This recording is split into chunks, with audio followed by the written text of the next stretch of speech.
Welcome to the M&T Bank First Quarter 2023 Earnings Conference Call. All lines have been placed on listen-only mode, and the floor will be open for your questions following the presentation.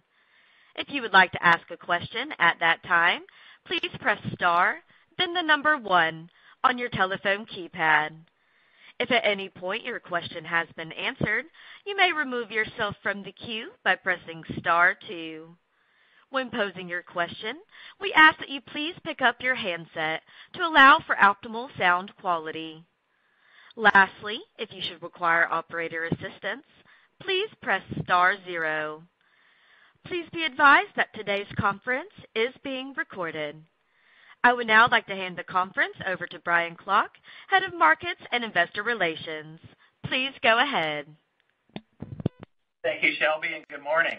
I'd like to thank everyone for participating in M&T's First Quarter 2023 Earnings Conference Call, both by telephone and through the webcast. If you have not read the earnings release we issued this morning, you may access it along with the financial tables and schedules by going to our website, www.mtb.com. Once there, you can click on the Investor Relations link and then on the Events and Presentations link. Also, before we start, I'd like to mention that today's presentation may contain forward-looking information. Cautionary statements about this information, as well as reconciliations of non-GAAP financial measures, are included in today's earnings release materials, as well as our SEC filings and other investor materials. These materials are available on our Investor Relations webpage, and we encourage participants to refer to them for a complete discussion of forward-looking statements and risk factors. These statements speak only as of the date made, and M&T undertakes no obligation to update them. Now I'd like to turn the call over to our Chief Financial Officer, Darren King. Thank you, Brian, and good morning, everyone. Our first quarter results reflect the strength of our balance sheet and liquidity position, as well as the impact of our merger with People's United Bank. Compared to last year's first quarter, revenues have grown over $970 million, or 67%, translating into 24% positive operating leverage year over year. Pre-provision net revenues have more than doubled since last year to $1.1 billion. Credit remains solid, with net charge-offs still below our long-term average. Capital levels remain strong, with the CET1 ratio estimated to end the first quarter at 10.15%. During the quarter, we repurchased $600 million in common shares, which represented 2% of our outstanding common stock, and the board approved an 8% or 10 cents per share increase in the quarterly common dividend to $1.30 per share. Tangible common equity per share increased 3% to $88.81 per share. In addition, April 1st marked the one-year anniversary of the closing of the People's United acquisition. We're pleased with the results of the largest acquisition in our company's history. The tangible book value dilution was only 4% and has been earned back already. Merger costs were less than anticipated at the time of announcement. Targeted expense synergies have largely been realized and are now in the run rate. As a result of the above, the return on investment and EPS accretion have exceeded those expected at the time the deal was announced. Let's take a look at the first quarter results. Diluted GAAP earnings per common share were $4.01 for the first quarter of 2023, down 7% compared with $4.29 in the fourth quarter of 2022. Net income for the quarter was $702 million, 8% lower than the $765 million in the linked quarter. On a GAAP basis, M&T's first quarter results produced an annualized rate of return on average assets of 1.4% and an annualized rate of return on average common equity of 11.74%. This compares with rates of 1.53% and 12.59%, respectively, in the previous quarter. Included in GAAP results were after-tax expenses from the amortization of intangible assets amounting to $13 million in the first quarter and $14 million in the sequential quarter, representing 8 cents per common share in both quarters. Pre-tax merger-related expenses of $45 million related to the People's United acquisition were included in the fourth quarter's GAAP results. These merger-related charges translate to $33 million after tax, or 20 cents per common share. There were no merger-related expenses in this year's first quarter. In accordance with the SEC's guidelines, this morning's press release contains a reconciliation of GAAP and non-GAAP results, including tangible assets and equity. Consistent with our long-term practice, M&T provides supplemental reporting of its results on a net operating or tangible basis, from which we have only ever excluded the after-tax effect of amortization of intangible assets, as well as any gains or expenses associated with mergers and acquisitions.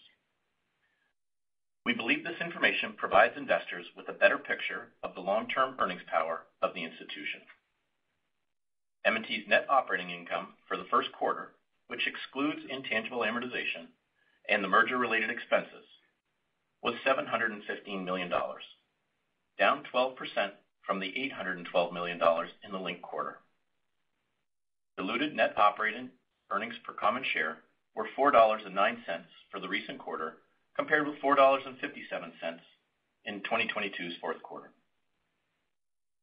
Net operating income yielded annualized rates of return on average tangible assets and average tangible common shareholders' equity of 1.49% and 19% in the recent quarter. The comparable returns were 1.7% and 21.3% in the fourth quarter of 2022. As a reminder, GAAP and net operating earnings for the fourth quarter of 2022 were impacted by certain noteworthy events. This included a $136 million gain related to the sale of the M&T Insurance Agency, as well as a $135 million contribution to M&T's charitable foundation. These items collectively netted and did not materially impact net income. Next, we'll take a deeper dive into the underlying trends that generated our first quarter results.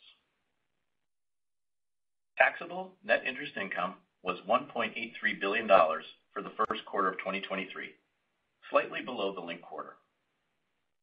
The $9 million decrease was driven largely by a $30 million in lower net interest income, reflecting the 2-day shorter calendar quarter, partially offset by a $13 million positive impact from our hedging program and $8 million from higher average earning asset volumes, net of higher average interest-bearing liability volumes.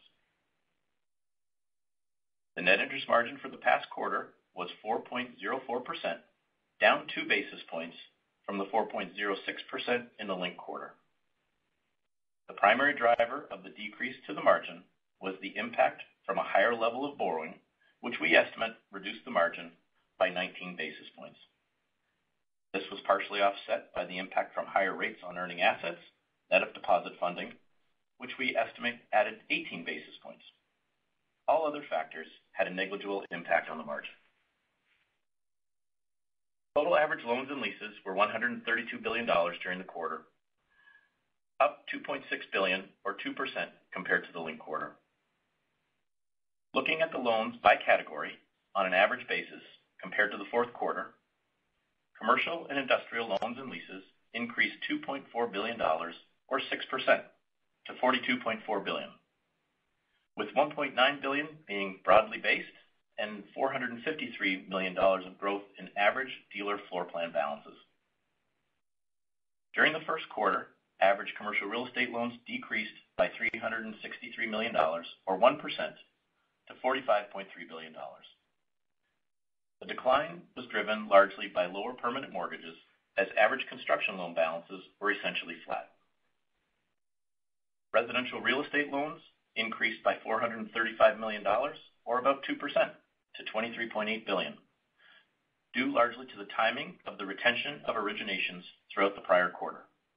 End-of-period balances were essentially flat sequentially.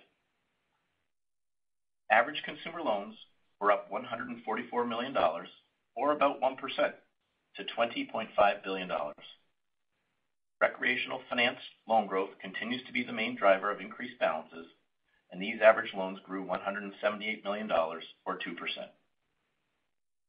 Average earning assets, excluding interest-bearing cash on deposit at the Federal Reserve, increased $4.9 billion, or 3%, due to the $2.6 billion growth in average loans and $2.3 billion increase in average investment securities.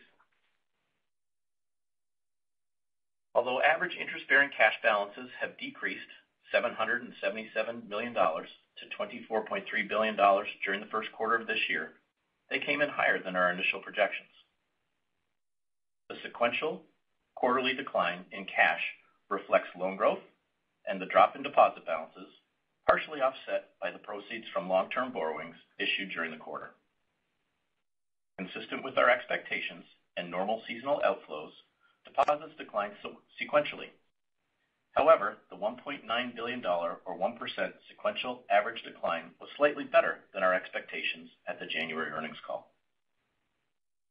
We remain focused on growing and retaining deposits. Our experience in prior rising rate environments reminds us to expect increased competition for deposits and changing customer behavior, leading to a mix shift within the deposit base. During the first quarter, average demand deposits declined $8.4 billion. Savings and interest-bearing checking deposits increased $1 billion, and time deposits increased $5.4 billion. Average commercial deposits declined a net $2.4 billion as business owners shifted $6.3 billion out of operating demand deposit accounts and into both on and off balance sheet sweep accounts to earn a higher return on their excess balances, as well as to make distributions. Almost two-thirds of the decline in non-interest-bearing deposits was offset by movement into on-balance sheet sweep accounts, where those average balances increased $3.8 billion during the first quarter of 2023. Turning to consumer deposits, they declined a net $758 million in the first quarter, as $2.5 billion in outflows were partially offset by a $1.7 billion increase in average time deposits. Lower levels of activity in the capital markets and seasonal factors also impacted average balances for the following lines of business. Trust fund demand balances declined $1.2 billion.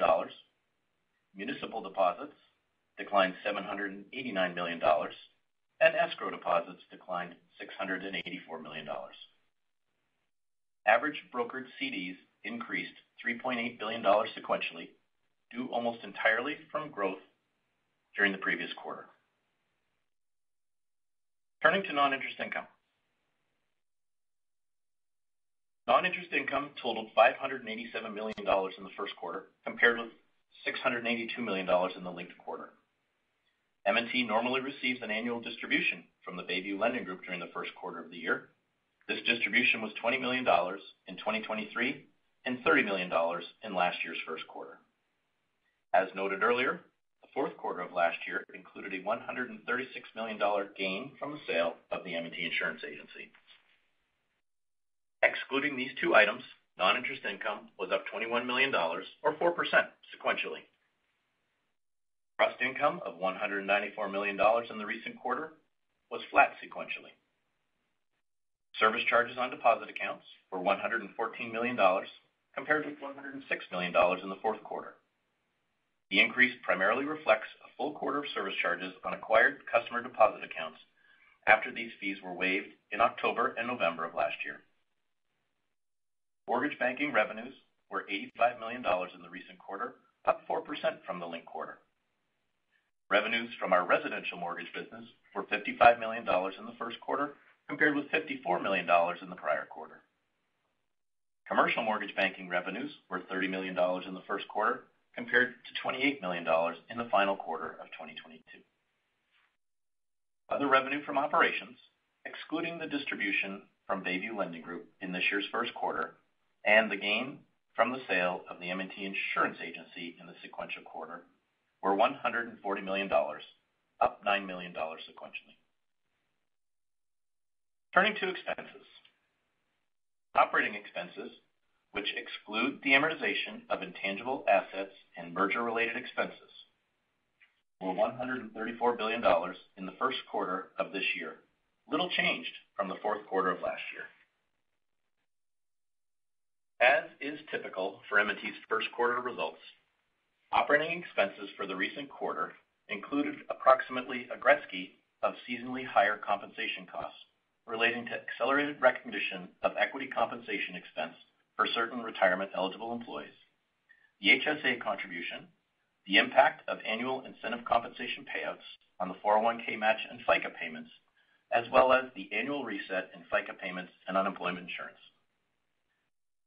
Those same items amounted to an increase in salaries and benefits of approximately $74 million in last year's first quarter. As usual, we expect those seasonal factors to decline significantly as we enter the second quarter. Excluding the charitable donation in the fourth quarter of last year and the seasonally higher compensation in the first quarter, operating expenses increased $32 million sequentially. The increase was due largely to $15 million in higher compensation and benefits costs, largely related to higher headcount in the first quarter, $6 million in higher FDIC insurance expense, reflecting a higher assessment rate for the industry, $4 million in higher advertising and marketing expenses, and $5 million in professional services expenses directly attributable to the pending sale of M&T's collective investment trust business. Given the prospect for slowing revenue growth, we remain focused on diligently managing expenses and continuing to generate positive operating leverage. The efficiency ratio, which excludes intangible amortization and merger-related expenses from the numerator and securities gains or losses from the denominator, was 55.5% in the recent quarter, compared with 53.3% in 2022's fourth quarter and 64.9% in the first quarter of last year. Next, let's turn to credit. The allowance for credit losses amounted to $1.98 billion at the end of the first quarter, up $50 million from the end of the linked quarter. In the first quarter, we recorded a $120 million provision for credit losses compared to $90 million in the fourth quarter. Net charge-offs were $70 million in the first quarter compared to $40 million in last year's fourth quarter. The reserve build was largely due to a combination of loan growth and the anticipation of declining values for office and healthcare properties, partially offset by improved expectations for hotel, retail, and multifamily property prices. At the end of the first quarter, non-accrual loans were $2.6 billion, an increase of $118 million compared to the prior quarter, and that represented 1.92% of loans, up 7 basis points sequentially.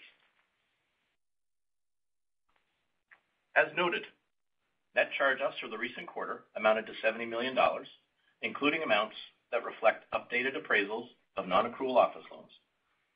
Annualized net charge-offs as a percentage of total loans were 22 basis points for the first quarter, compared to 12 basis points in the fourth quarter.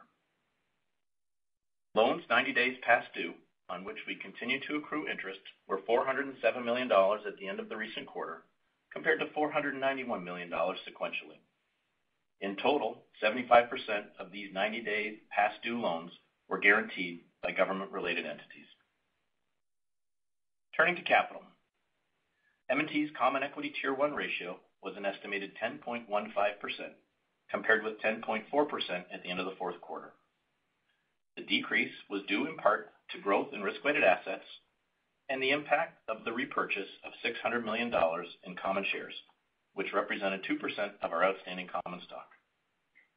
Tangible common equity totaled $14.7 billion, up slightly from the end of the prior quarter. Tangible common equity per share amounted to $88.81 per share, up 3% from the end of the year. Turning to the outlook. As we look forward to the rest of this year, we believe we are well positioned to navigate through the challenging economic conditions. However, the rapidly changing interest rate expectations, combined with continued pressure on funding, affect our outlook for the full year of 2023. As a reminder, the acquisition of People's United closed on April 1st of 2022, and thus the outlook for 2023 includes 4 quarters of operations and balances from the acquired company compared to only 3 quarters during 2022. Our 2023 outlook also reflects the sale of the M&T Insurance Agency that closed in October of last year. And even though the sale of the collective investment trust business is expected to close in the first half of this year, our outlook includes the full year of operations from this business. First, let's talk about net interest income outlook. The outlook for interest rates in the economy continues to change frequently. Since March 8th, the 10-year U.S. government bond yield has dropped 46 basis points, and the forward curve has changed meaningfully as well. We expect taxable net interest income to grow in the 20 to 23% range when compared to the $5.86 billion during 2022. This range reflects different rates of deposit balance growth, deposit pricing, and loan growth. Consistent with the current forward curve, our forecast incorporates 2 25 basis point cuts in the final quarter of this year. As we noted on the first quarter call, a key driver of net interest income in 2023 will be the ability to efficiently fund earning asset growth. We expect continued intense competition for deposits in the face of industry-wide outflows. Full-year average total deposit balances are expected to be down low single digits compared to the $158.5 billion average during 2022. During the first quarter, we issued $3.5 billion in senior debt and will utilize a combination of FHLB funding and senior debt over the course of this year as needed to ensure that we can continue to meet the loan demands of our customers. We continue to expect the deposit mix to shift toward higher cost deposits, with declines expected in demand deposits and growth in time and on-balance sheet sweep. This is expected to translate to a through-the-cycle interest-bearing deposit beta in the high 30 to low 40% range. Taking all of these factors into account, we anticipate the net interest margin to be slightly below 4% for the full year of 2023 and to continue to migrate towards the long-term range we have been discussing for the past couple of quarters. Next, let's discuss the drivers of earning asset growth. We currently plan to grow the securities portfolio by $2 billion compared to the $28 billion balance at the end of March of this year, with the addition of longer duration mortgage-backed securities throughout the year. Looking at average loans, we expect average loan and lease balances during 2023 to grow in the 10 to 12% range when compared to the 2022 full-year average of $119.3 billion. We anticipate growth to continue in the second quarter and then for average balances to be flat to slightly down over the second half of the year. This implies total average loan and lease balances in the fourth quarter of 2023 to be up 1 to 3% from the $129.4 billion average during the fourth quarter of 2022. The mix of C&I, CRE, and consumer loans, inclusive of consumer real estate, is almost 1/3 each as of the end of March. We expect this trend to shift slightly as C&I growth outpaces CRE. As we have seen over the past 3 quarters, higher levels of interest rates are expected to slow down the growth in our consumer loan book in 2023. After these average loans grew 2% in the first quarter, we expect the indirect portfolio to be relatively flat over the remainder of the year. Turning to fees. Excluding the $136 million gain on the sale of the M&T Insurance Agency in the fourth quarter of 2022, as well as securities losses, non-interest income was $2.23 billion in 2022. We expect 2023 non-interest income growth to be in the 7 to 9% range compared to the $2.23 billion in 2022. This outlook for non-interest income includes the impact of a bulk purchase of residential mortgage servicing rights that we completed at the end of this year's first quarter. Turning to expenses. We anticipate expenses excluding merger-related costs, the charitable contribution, and intangible amortization, to be up 11 to 13% when compared to the $4.52 billion during 2022. Recall that approximately half of this increase reflects an extra quarter of People's United expenses. In addition, this outlook for net operating expenses includes the impact of the previously noted mortgage servicing rights purchase. We do not anticipate incurring any material merger-related costs in 2023, and intangible amortization is expected to be in the $60 to $65 million range during 2023. Turning to credit, we expect credit losses to migrate towards M&T's long-term average of 33 basis points, although the quarterly cadence could be lumpy. Provision expense over the year will follow the CECL methodology and will be affected by changes in the macroeconomic outlook as well as loan balances. For 2023, we expect the taxable equivalent tax rate to be in the 25% range. Finally, turning to capital. M&T's Common Equity Tier 1 ratio of 10.15% at March 31st, 2023, comfortably exceeds the required regulatory minimum threshold, which takes into account our Stress Capital Buffer, or SCB. We believe the current level of core capital exceeds that needed to safely run the company and to support lending in our communities. We plan to return excess capital to shareholders at a measured pace over the long term. However, in the near term, we plan to maintain a CET1 ratio slightly above the current level until the current economic uncertainty abates. With that, let's open up the call to questions, before which Shelby will briefly review the instructions. Thank you. If you would like to ask a question, please press star, then the number 1 on your telephone keypad. If at any point your question has been answered, you may remove yourself from the queue by pressing star 2.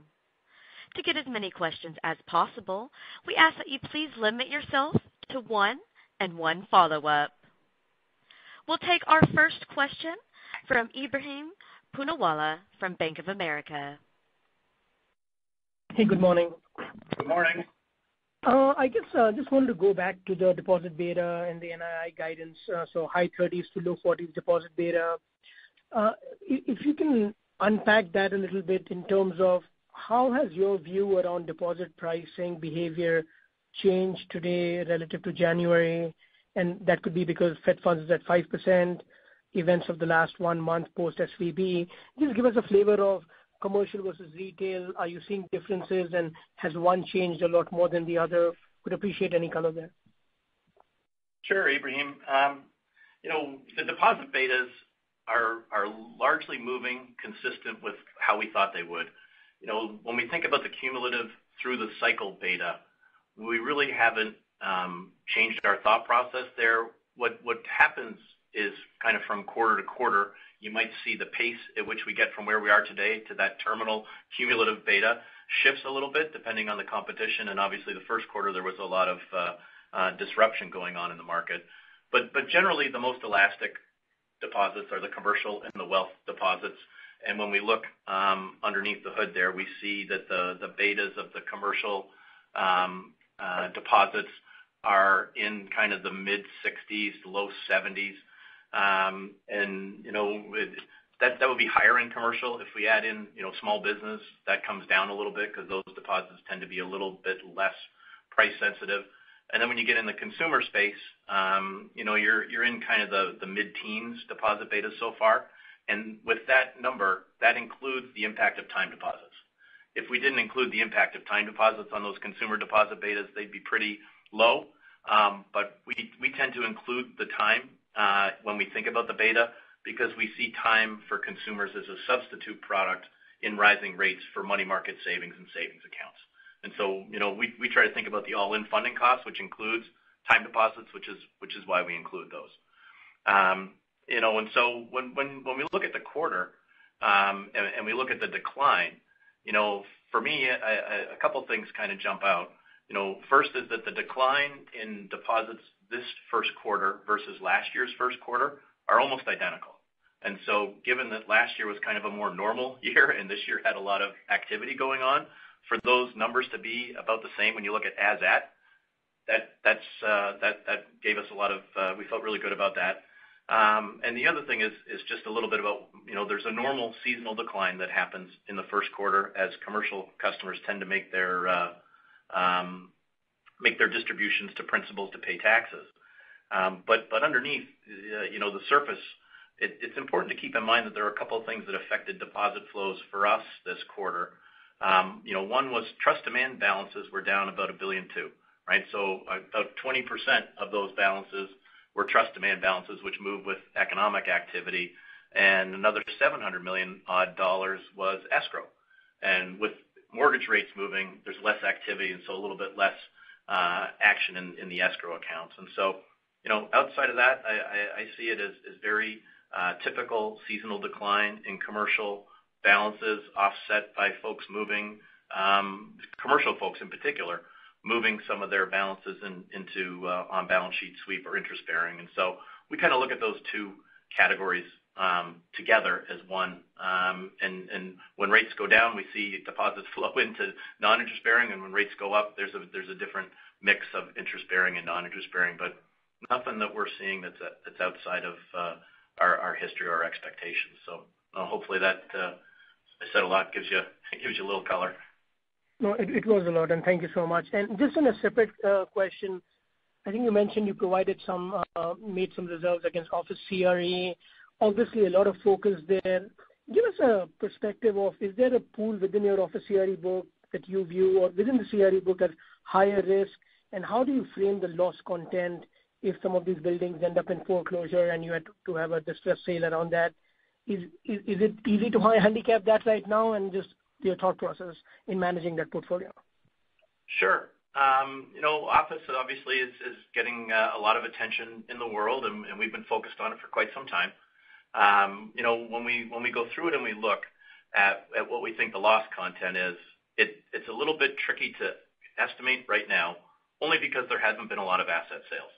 I think in talking to our team prior to the call, they suggested that there were 4 properties that sold nationwide outside of Manhattan and 3 in Manhattan in the first quarter. So that's not a lot of activity to get a market price.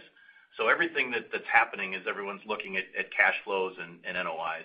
And so when you think about the cash flows, as we think about our clients, it's one of the things that's really important to keep in mind is about 2/3 of our clients in real estate in general have put on floating to fixed swaps on their loans. And so the impact of the interest rate increases hasn't really affected their ability to carry the loan. And then we start looking at what's coming due.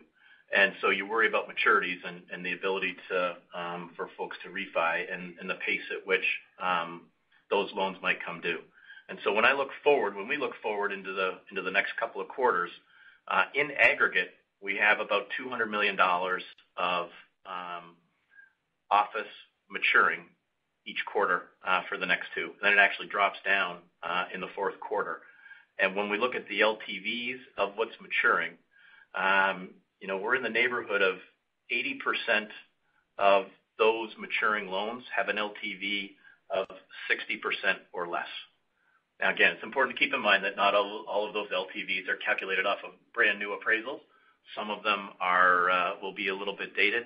But when you look at some of the protections in place, there's a bunch of room there. So that's not to suggest that there will be no losses. As you could see in our results for the quarter, we did take some partial charge-offs on a couple of office properties as we did get new appraisals on things that were troubled. But there is still room there. And I think, for us, we keep looking at what's the pace at which the loans are maturing. And I think what you'll see, certainly for M&T, and I would expect, although I don't know other people's portfolios, that the office story is one that will play itself out over multiple quarters, if not multiple years, because of the maturities, because of the fact that most people will hedge if they got a floating rate note. And a lot of the leases are still not maturing because office leases tend to be longer dated than residential. When we look at our office leases, The numbers, something in the neighborhood of 75% don't come due until after 2024. So lots, I guess the long-winded way of saying it's a concern.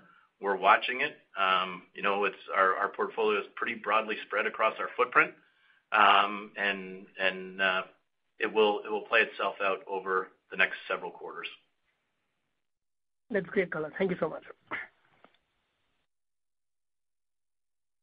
And we'll take our next question from Manan Gosalia with Morgan Stanley. Hey, good morning. Morning. Just on the deposit side, it's not surprising that deposits ended the quarter below the average. Can you talk a little bit about the trajectory of deposits in the second half of March? How much, I guess, how much the deposit balances changed through, from Feb 28th through, the impact from SVB through quarter end, and even if you have what's been happening quarter to date this quarter. Sure. I guess I would just caution on drawing cause and effect. That the numbers are the numbers, but whether the decline that happened in March was specifically attributable to the SCV or signature challenges is difficult to say, just because there's normal activity that happens in the first quarter, right? As we mentioned, the trust demand balances move based on capital markets, not an activity, not necessarily because of an exogenous event. But roughly, when you look at the decline in total deposits over the quarter, was about 60% happened before March and 40% happened in March. So a little bit heavier in March, but as you get into that March timeframe, that's when we got our distribution from Bayview, which is when distributions often get paid right in front of taxes for commercial clients. And so, when we look at the effect on the bank of the changes that happened, what we tended to see was we opened up more accounts in our business and middle market space than we would typically in a month. And we saw balances come onto our balance sheet as people sought to diversify. And there were some cases where that went the other way. But net, we were flat to slightly up from what our expectations were, given all the activity that was happening in the marketplace. So from our perspective, we were in line with what we thought for the quarter, and pleased with how the client base and our teams reacted to everything that was going on in the world in the month of March. Got it. And I guess, how confident are you at this stage that deposit balances are stabilized? And, to the extent, we noticed that the CDs essentially doubled on a Q-on-Q basis. So, how confident are you that, A, the deposit balances have stabilized, and then B, given that you've kept your deposit beta assumptions, what would cause you to increase your deposit rates as we went through the middle of the year? And maybe if you have it, what were your spot deposit rates as of March 31st? Thanks. I'll start with, I don't have the spot deposit rates in front of me, and we can follow up with that. But in terms of the stability of deposits, again, keep in mind that it's the action that we're seeing right now is really in non-interest bearing, and that's really being driven by commercial deposits. When we look at consumer balances, outside of some outflow in January, and when I say that, I mean non-interest bearing, they've been relatively stable through February and March. And when you look in the consumer space, what you're seeing is shift between interest-bearing categories. And so we're seeing movement from savings and money market into time, which is pretty typical during rising rates. And the net is some small outflow in DDA, which again is pretty standard in the first quarter of the year. In the commercial space, outside of the normal seasonal activity, what will happen is deposits, non-interest-bearing deposits, will start to stabilize as customers get down to the level of deposits they need to keep in their operational accounts to make payroll, to pay accounts payable and the like. And excess will not necessarily leave the balance sheet. It will just shift into some form of interest bearing. It could be interest checking or it could be an on-balance sheet sweep. And so there will be some decline, and there always is for M&T in these environments. When we look through the past, we see that when rates have gone down to zero, we tend to have an increase of about 4 or 5 percentage points in the percentage of our deposit base that sits in non-interest bearing. As rates rise, that goes back the other direction. And that's just exactly what we're seeing now and what's happening. And so over time, if you went all the way back into, pre-global financial crisis for banks, not just for M&T, but for the industry, non-interest bearing deposits were in the kind of 20% range of total deposits, and they peaked at 45% for us and about 30% for the industry. And so, and that was the last time Fed funds was anywhere near the rates that they are today. On the flip side, time deposits were a huge percentage of total deposits in the industry in that time period, upwards of 25 or 30%. And they've come all the way down into the 5 to 10% range. I give you that as context to say that what's going to happen, what we think will happen is you'll continue to see some outflow of deposits, but it will stabilize as rates start to stop increasing. And what you'll see is less movement out and more movement across categories. Again, for consumers, we think that will be from interest products like money market and savings into time. And for commercial customers, it will be from non-interest-bearing DDA into interest-bearing things like sweep and commercial checking. And so, for us, for the rest of the year, we think things start to stabilize as we get into the second quarter and second half, and the build back in commercial checking balances will start in anticipation of next year's first quarter. It's a cycle that it follows itself pretty predictably every year. Great. Thanks so much. Very helpful. And we'll take our next question from John Pancari with Evercore. Morning. Morning, John. How you doing? All right. Want to see if you can give us a little more color on the updated loan growth guidance, the 10 to 12%. Where are you seeing some of the better trends coming from? Because it looks like it was upwardly revised from where you had expected it coming out of last quarter. Thanks. Yep. So, John, keep in mind that 10 to 12% includes 4 quarters of People's this year in the averages is 3 quarters last year, right? So some of that is in there. I think we noted in the outlook that if you look based on the average balances in just the fourth quarter of last year, we're more in the 1 to 3% range. And if you look at that, a lot of that's happened already in the first quarter.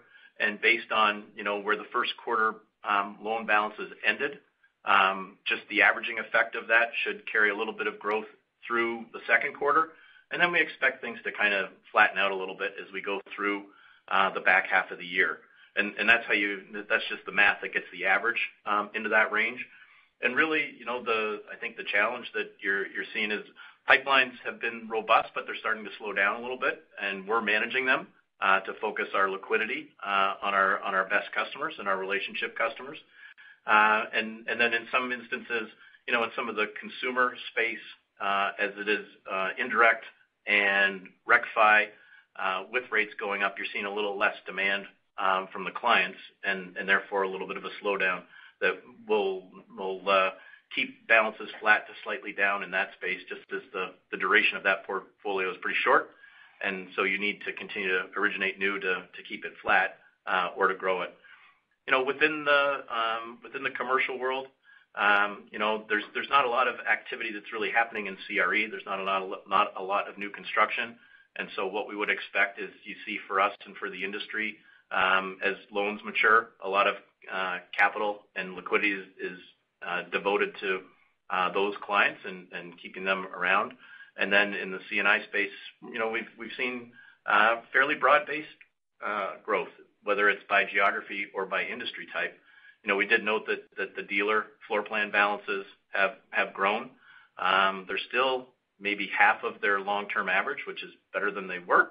But there's some upside there, and obviously, as you get a slowdown in indirect, you'll likely see an uptick in the dealer floor plan balances. But those are kind of the spaces where we're seeing activity and how we expect the rest of the year to play itself out. Got it. All right. Thanks, Darren. And then just secondly, back to the office portfolio, just a few things around that. What percentage of the office book is criticized? I believe last quarter you indicated about 20% of it was criticized. And in that 60% LTV that you mentioned for what is maturing coming up, do you have some granularity on what the refreshed LTVs look like as part of that? And then lastly, did you add to the commercial real estate reserve this quarter? Okay, a lot in there. Let me try and make sure I get it all. So the office criticized it is still right around 20%. It's up slightly, but not up dramatically. And the hotel criticized continues to come down. So it's important to keep that in mind because as we talk about the CRE increase that you're asking about, there's an offset within the whole CRE allowance, right? We've seen some improvement in hotel and retail, offset by some decline in office. But we did add to the CRE allowance in the quarter. If you think about dollar amount, it's probably half to 2/3 of the $50 million provision was allocated towards the CRE portfolio. The rest was would be driven by growth in other portfolios. When you look at the LTVs, what we've seen in the ones that we have updated so far is we're seeing somewhere between a 15 and 20% decline in some of the updated values of the properties that we've reappraised. And so, that's why you didn't hear me talk much about 80 or 70% LTVs because those ones are getting closer perhaps to where these properties might reappraise. But 60% LTVs and sub 50% LTVs would seem to still have a lot of cushion before you're into any material loss content. And so, when we look at that, we feel good about where we are. It doesn't mean that we're taking our eye off the ball, but we feel good about where we are. And again, just to give a little more color on New York City office. This quarter we're in right now, there's 5 loans that are maturing with a principal balance of $30 million.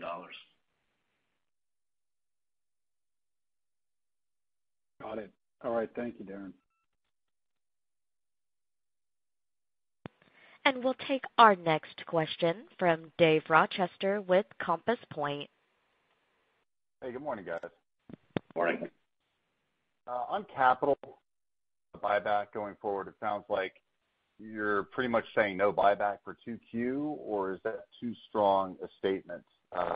Or is the thought just that you'll wait to get your CCAR results and then hope that the market is more stable at that point and go from there? I think that 0 is a strong statement. When we look through the quarter and what we see with the pace of risk-weighted asset growth, we see the potential actually for kind of a trifecta, and that we should see a little bit of risk-weighted asset growth. As rates are rising and liquidity is constrained, we think that we'll start to see some increased margin and profitability of new lending activity, which usually happens at this point in the cycle. So we'll deploy capital to those opportunities first. We do anticipate closing the sale of the CIT business in this quarter, which will create a gain, which will help with our capital ratios, which should allow us to be in the market and repurchase some shares. And at the same time, maintain this kind of capital level that gives us a really nice cushion, given the uncertainty in the market and while we wait for the SCB. From our perspective, if we run a little light for a quarter, it doesn't mean that the capital's gone. It just means it comes back a little bit later in the year. But we think we're in a position here which is nice, where we can actually do all three. We can grow risk-weighted assets, we can return capital, and we can grow the capital ratios all at the same time. Got it. Very helpful. And then as a follow-up, you mentioned your outlook on hotel, retail, and multifamily properties improved. Was just wondering if you could unpack that a little bit and just talk about what you're seeing that drives that improved outlook there. And then you had mentioned, I guess, office properties that as you kind of are redoing these LTVs are coming down, maybe 15 to 20%, if I heard that right.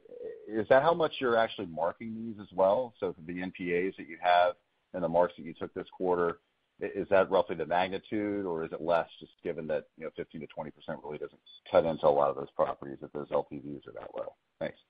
Sure. Yeah. I can't write fast enough to keep up with all the questions that you got. So if I miss one, just let me know. So in hotel and retail, hotel in particular, we saw that portfolio peak at kind of 80% criticized back in the pandemic. And what you're seeing is a return to travel, a lot of capacity that came out of the system during those times, and occupancy rates and RevPAR is really strong. And so the NOIs on hotels are really strong, and that's why you're seeing those come out of criticized, and the asset values are holding up. Multifamily also continues to be strong. I did not make a comment about multifamily values, but multifamily has been very strong. When you look at rent increases over the last 24 months, they've been very strong, and in fact, rents in multifamily appreciated faster than interest rates did, and so they should be well covered, to handle moving interest rates. And retail, kind of played itself out largely through the pandemic, and as the economy opened up, we've typically seen retail sales of physical retail pretty darn close to where it was pre-pandemic when looking at volume between in person and online, and so those have performed very well. When you think about what was the last question? In terms of the marks on the office. The marks on these, yeah. So when you look at where some of these are reappraising, they are coming. The appraisals are coming down and affecting the LTV. When we would only put it into the allowance if we have something that is criticized or not performing, and we're worried about it, and we think that it would affect the recoverable value, and then we take that in and we'll put that through the allowance and ultimately through charge-off. Great, thank you. And we'll take our next question from Bill Carcache with Wolfe Research.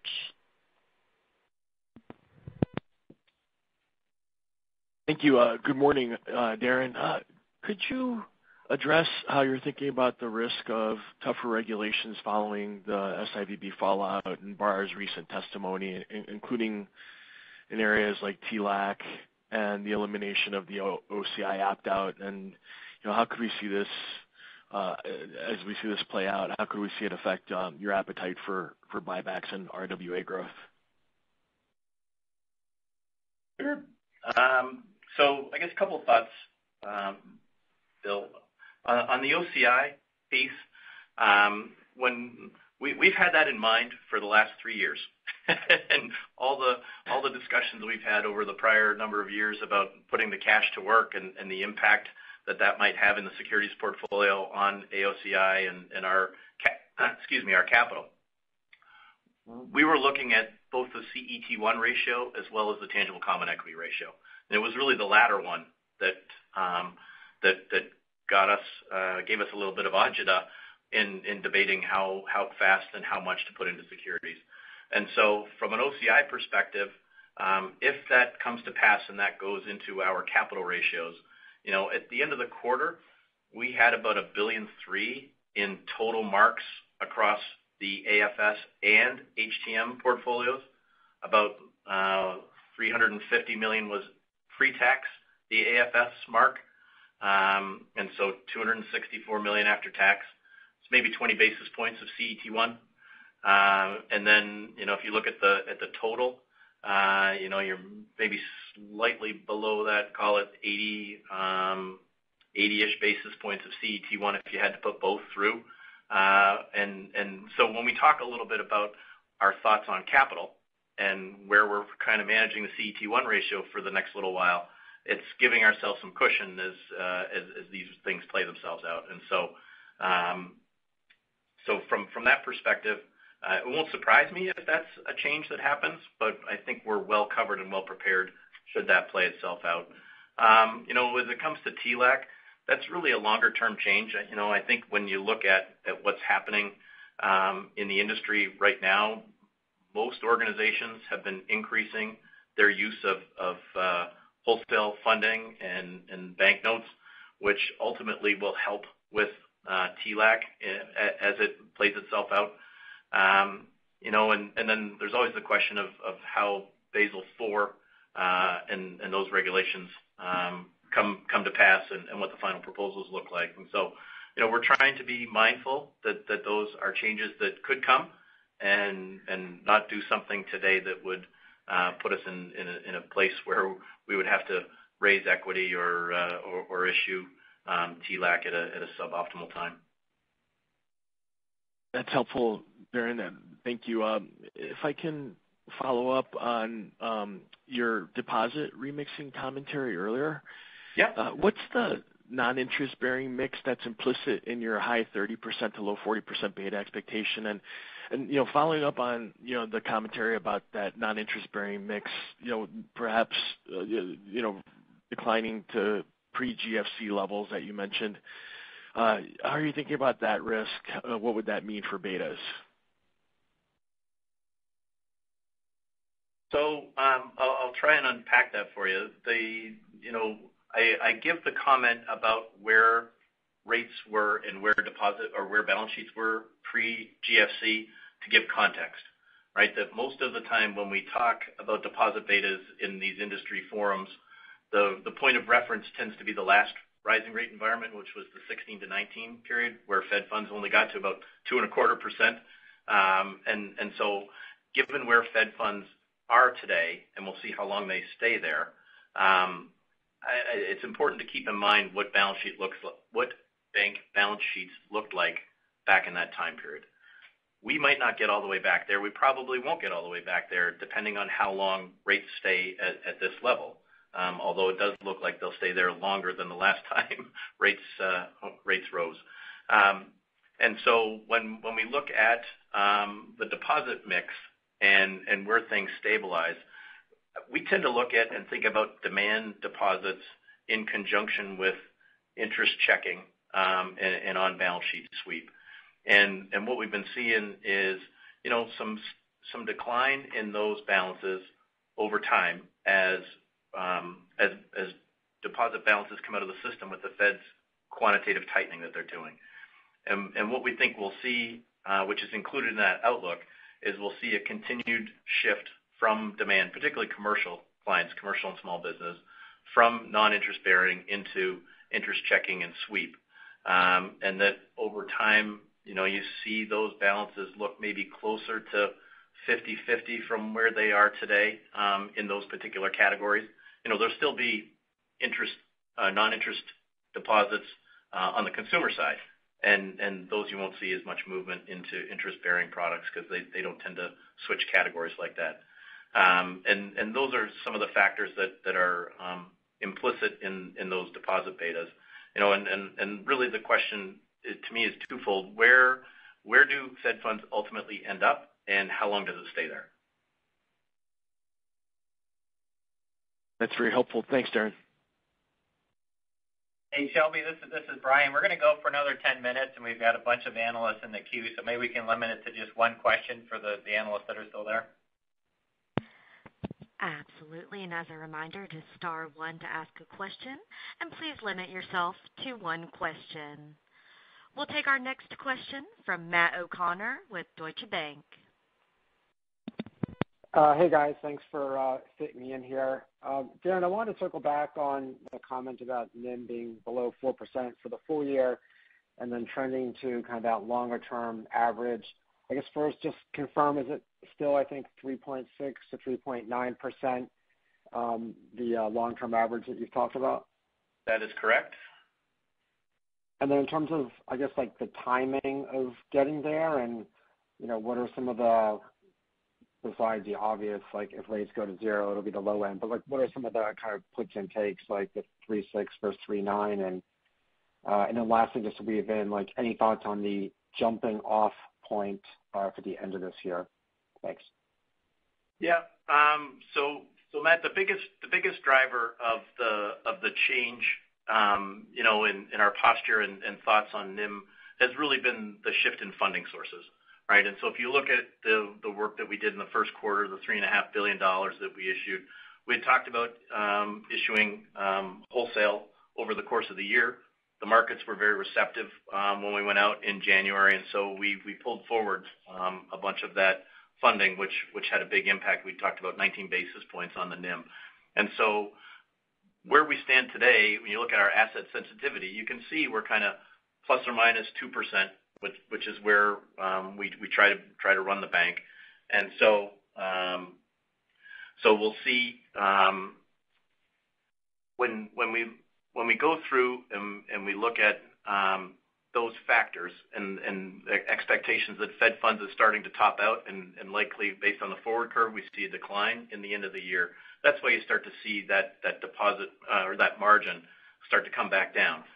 But as I mentioned, with our asset sensitivity where it is, it's not going to drop precipitously because of the things that we've done with some of the forward starting swaps, with the securities portfolio build, with the mix of fixed rate assets on the balance sheet and what have you.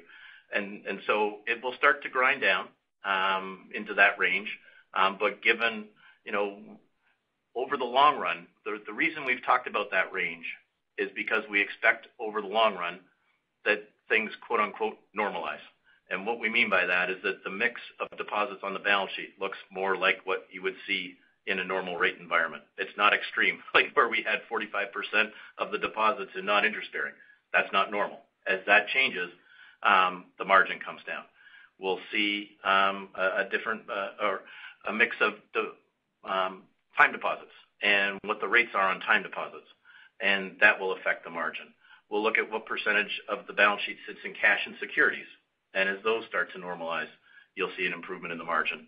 And so it's the shift in all of those categories that became very extreme through the pandemic, that as they start to come back into what we would consider normal ranges, that's why we think that 360 to 390 is a normal long-term range for our bank and our balance sheet, just kind of based on history.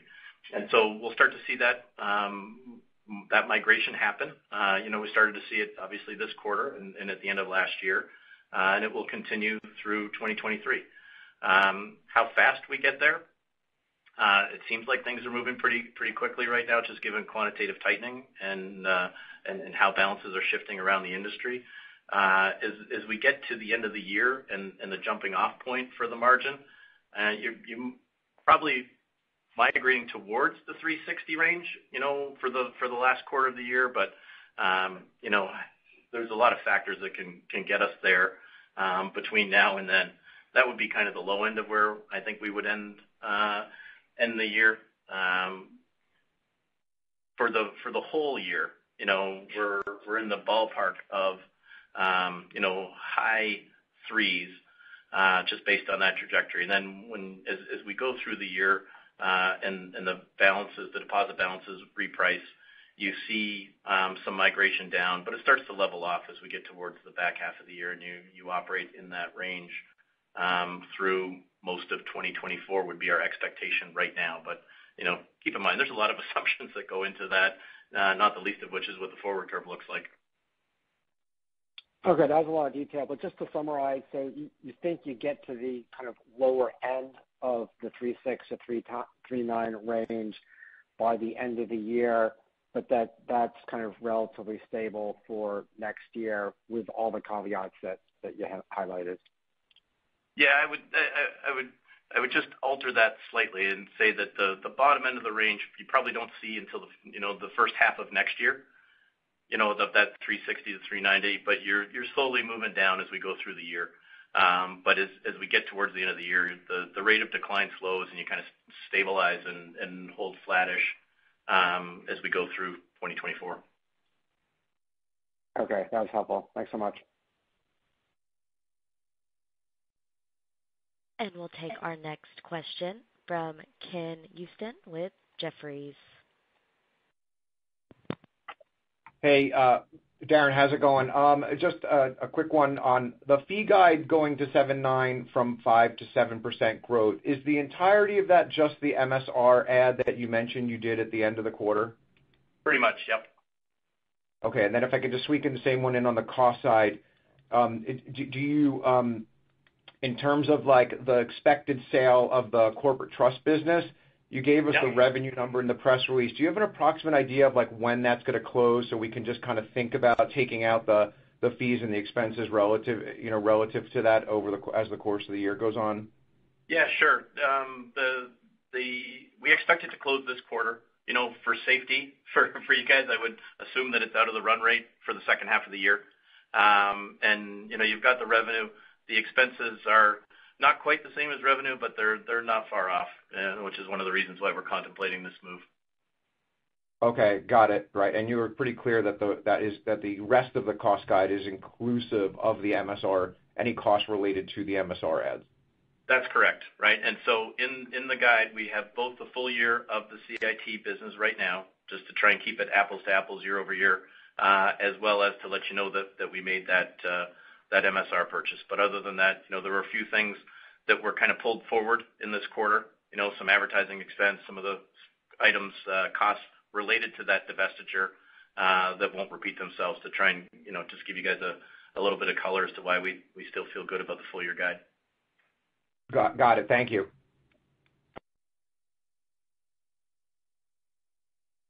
And we'll take our next question from Gerard Cassidy with RBC Capital Markets. Hi, Darren. Morning, Gerard. We're going to miss you. Congratulations on your run as CFO. I guess you started in 2016, so I know you've got a heavy hitter replacing you, but good luck in the new role.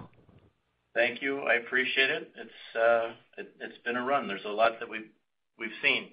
We lost Bob and Mark. We went through a pandemic, bought the largest bank, and went through a couple bank failures. So it's been an eventful time. It sure has. And to help you in your new role, your spot rate on your My Choice money market account is 3 basis points for under $10,000 in the account, and over 10,000 it jumps to 2.96%. I'm just trying to help out the new CFO so that he has good numbers to report. They'll be chastising me about why balances are leaving, but don't forget that's the offer rate, not the portfolio rate. But I appreciate that. Oh God, yes. No, I know absolutely.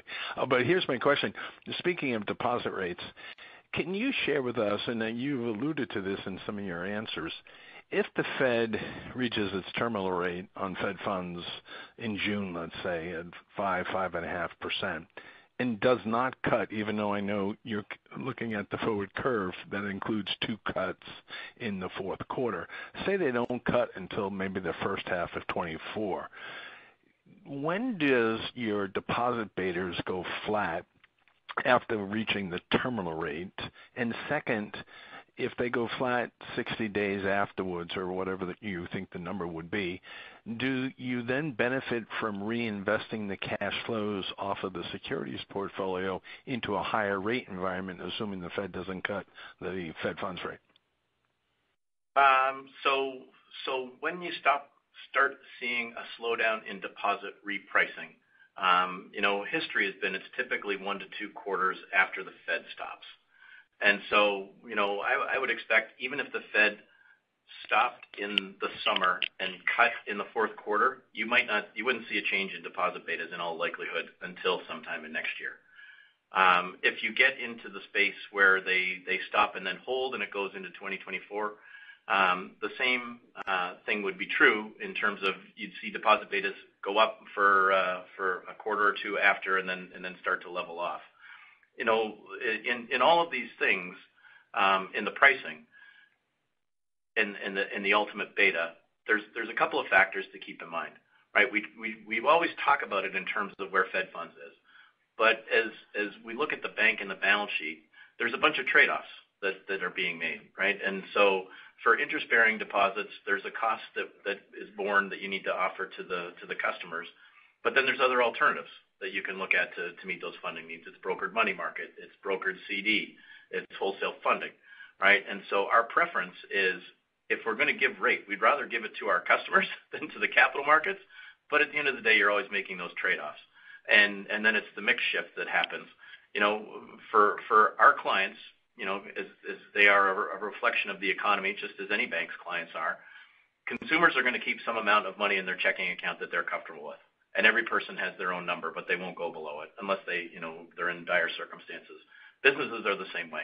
And so there's a certain amount of deposits that are going to be on each bank's balance sheet, and then within each category, the market's pretty perfect, and we can't pay materially less for money market savings in Buffalo than our competitors can, and the same thing is true for time in the other categories. And so there's a natural governor in the market that gets all of these different deposit categories to their normal, what I would call their normal pricing.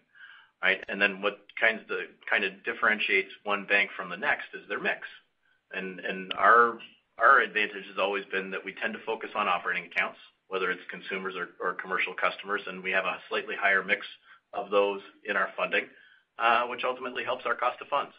And so those will be the things that will determine where we end up and how big our beta is, perhaps compared to others, but. We think the betas continue after Fed funds stops for a little bit, and the terminal amount is as much a function of your mix of deposits as how high the absolute number goes. Very good. Again, congratulations, and we'll talk to you in the future in your new role. Thanks. Thanks, Gerard. And we'll take our next question from Steven Alexopoulos with J.P. Morgan. Hey, Darren, thanks for squeezing me in. Morning, Steven. I'm curious, in the aftermath of SVB, which was obviously all over the news, what are you hearing now from your large deposit customers? Right? Are they looking to diversify? Did you guys lose balances to larger banks? Has the storm now passed? Just any color you could provide how this is impacting a bank like yours would be really helpful. Thanks. Yeah. No, happy to. The long story short was that the change was a positive for us for adding clients and adding accounts. And so we're helpful that we were able to serve as a source of strength and to help some of these folks out when these changes happened. And we were, I would say, a net slightly positive as a result of all the disruption that happened in these various markets. For our clients, when we look at particular our commercial clients and the average tenure, they're 20, 25-year relationships, and so they know us well, and they tend to worry a little bit less. That said, there were some people who chose to move some money into some of the money funds for diversification for rates as well as some of their comfort level. We didn't lose a ton, to be honest with you, to the larger organizations. But what I would say is in some of those shifts, we were a recipient of balances as much as, we saw an outflow. And so when you add in some of the accounts that we opened during the crisis, the net was a slight positive. And so for us, it was it wasn't the big shift in balances that many were anticipating. More, I would say, as much a continuation of the trend that we've been talking about of as quantitative tightening happens, as rates are moving up, and the rates paid on the money funds always moves faster than the deposit accounts on the balance sheet. That normal migration is happening, and over time we expect it will come back as those other rates start to match what you can get in the funds. Great. Thanks for taking my question. And we'll take our last question from Brian Foran with Autonomous Research. Oh, hi. I guess just quickly on lending, it sounds like any underwriting changes on your end are only marginal, if I got that comment about focusing liquidity on our best customers right. So I just wanted to confirm that. And then just more broadly, definitely appreciate the point that the rollover in commercial real estate in particular is fairly slow. But do you think some of your peers will change underwriting more significantly, as people worry about a credit crunch in lending and CRE in particular. Do you think that's a valid concern, or do you think that's overblown right now? So I can't speak to what others will do. I think there's a big difference between the banks and the REITs and the CMBS and how they underwrite and how they've underwritten, and how they think about things. For us in particular, we don't move our credit standards very much at all. And I think we've talked about this for a while, that we've had 2 chief credit officers since 1983. Our viewpoint on underwriting is pretty consistent, and we try to be the same through good times and bad, right? Because what our clients value is consistency and knowing what they need to have in terms of a profile of the loan for us to be there. I think for us and the industry, as you look at what's maturing, there's a question of how many alternative sources of funds are available for those loans, particularly in the real estate space. And so as loans mature, one of the questions will be, is there another bank or a fund or someone out there who is ready to take that loan on? Which, obviously will be a function of the debt service coverage and the loan to value. What likely happens, though, is as prices are challenged in the short term, is you'll see some sponsors will have the ability to put in some extra equity, which will help with the underwriting.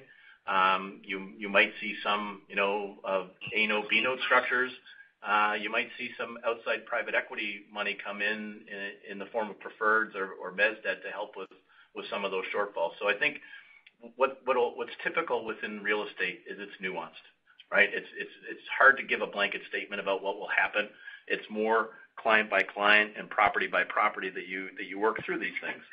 And so, like I said, for us, we preserve our capital and our liquidity for our best customers, and many of these ones, particularly in real estate, have been around for a long time. Like, we're in the second or third generation of supporting them, and we'll continue to do that.